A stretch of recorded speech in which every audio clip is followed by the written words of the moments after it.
Hello mga pinalangga! So, welcome and magandang umaga sa inyong lahat and hopefully nag-enjoy kayo sa morning nyo.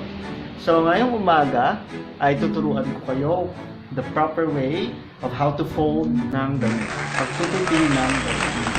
And I will as well teach you ng Hiligaynon word ng pagtutupi and damit. Let's start with the Hiligaynon word.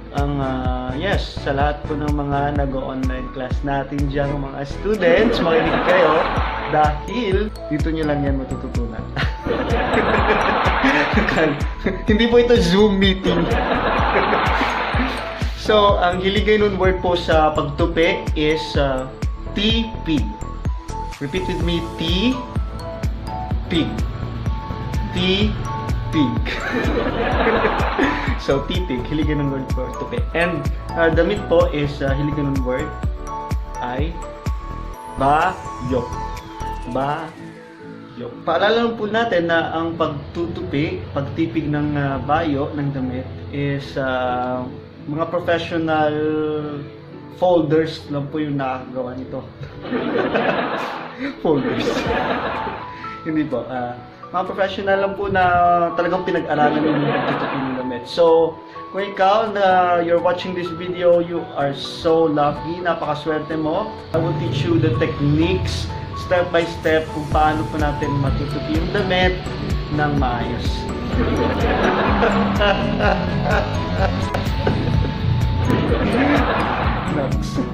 Business. So, since may damit na po akong hinahawakan ngayon, this is a t-shirt, naka-reverse po siya. Gagawin po natin. So, first step po na gagawin nyo mga pinalangga is maglaba ka muna. Maglaba ka ng damit, and then second, magsampay ka. Pangatlo, pag natuyo, gather it. Nawala ng Tagalog. Gather nyo po and then dalhin nyo sa loob ng bahay. And then simulan na natin ang pagtutupi mode, T-pig mode. So, first is, ayusin po natin yung damit, no? Hirap po mabuhay sa mundo. And then, determine the front and the back. Determine po natin. So, this is the front obviously and the back. Next. But very informative. Dito nyo lang matututunan, guys. Kasi busy na kayo sa buhay. So, and then, after you determine the front and the back, yung front po ng damit, lay it down. And then, sa back part po ng damit natin, we're going to establish an imaginary center line in which nandyan po yung minimum acceleration ng object natin, mga kabataan. So, sa center line, dyan po natin ididikit yung edge po ng damit natin, no? Ng bayo. I will start from this side. So, lalagay ko po, ididikit ko po dun sa center line. And then, yung sa sleeve po, sa shoulders natin, I will just fold it like this. And then, after that, tapos na po yung first side, I will go to the next side. Then, tutupi ko din po yung sa sleeve niya. Nakikita niyo po sa video. And then, after this, you have to divide this area, rectangular area, into 3 squares. Mathematics na. So, mga kabataan, ngayon po ay we're going to teach you how to solve for the area of a square. So, mathematics po yung lesson natin ngayon. Area. Imaginary lang po may tanong po pala ako sa mga estudyante natin dyan. So, how to solve for the area of a square? Tama ka. So, area is equals to, you're right. So, after po ninyo na-calculate yung area, no? Fold na po natin. So, the first and the second area na dikit na po natin. Then, didikit po natin sa last area. And then, papakita natin yung finished product natin, sir, ma'am, sir. Finished product natin. Yes, congratulations! Tama yung nagawa mo. So, natapos na natin ang pagtupi sa first damit natin. Paano naman ang proper way sa pagtupi ng short? So, I will teach you. Like this, short. Very easy. So, makikita po natin yung short, no? Dalawa po yung ano niya, yung part A and part B.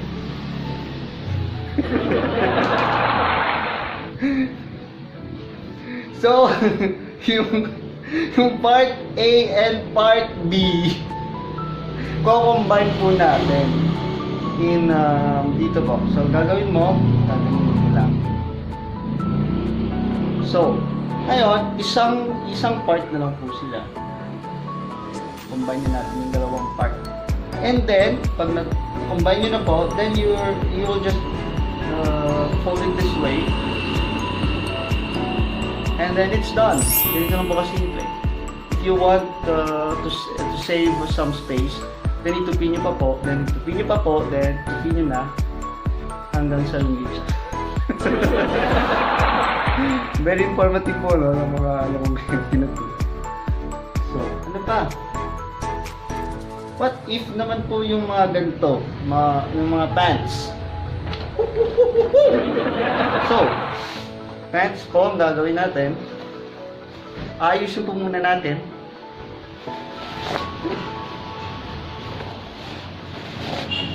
And then, i-zip po natin yung this one. And, lagay po natin ito. And then, katulad din po ng short, you have to combine the part A and part B po ng pants natin, no? Make them look like one. Then afterwards,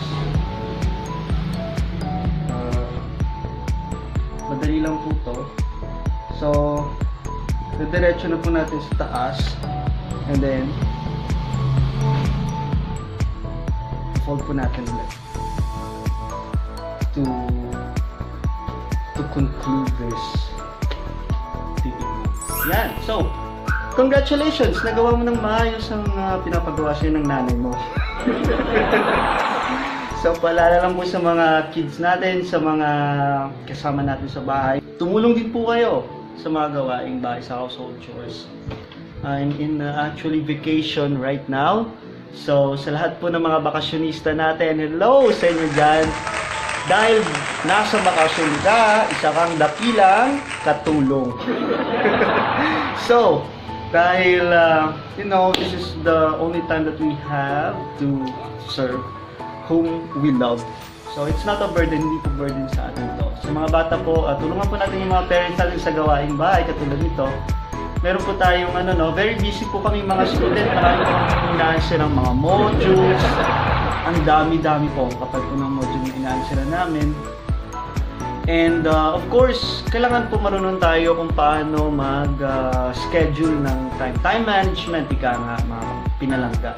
So, may time tayo sa pag-answer ng module, may time tayo sa mga pansariling kagustuhan natin sa buhay, at meron din tayong time para, pasayin ng mga magulang natin by helping them with the household chores. So, hopefully, nakatulong po ako sa inyo, and salamat po sa panonood sa aking stupid vlog kung saan natutunan nyo ang mga bagay na ito. Maraming salamat!